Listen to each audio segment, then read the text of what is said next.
Nyachang oldindan bron qilish $650 boshlanyapti, lekin bu asosiy taklif emas. Asosiy taklifimiz birinchi liniyada joylashgan katta territoriyaga ega bo'lgan 5 yulduzlik resort mehmonxonalariga bo'ladi. Ularning narxiga keladigan bo'lsak, ularning narxi $799 boshlanyapti. Ya'ni oddiy 3 yulduzlik mehmonxona bilan 5 yulduzlik zo'r mehmonxonaning narxidagi farqi atigi $150 bo'lyapti. Va bu mehmonxonalarni men sizlarga ko'rsataman ro'yxatini. Ko'rishlaringiz mumkin. Eng zo'r taklifni Duyan Resort mehmonxonasi beryapti $799 ga.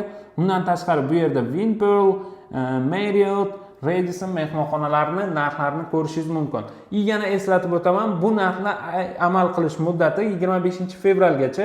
25-fevraldan keyin bu narxlar уже bo'lmaydi, anchagina qimmatlashadi. Shuning uchun hoziroq bizga murojaat qiling va Nyachanga bo'lgan turingizni oldindan band qiling. Undan tashqari bunaqa zo'r takliflarni o'tkazib yubormaslik uchun tezda bizga obuna bo'lib qo'ying.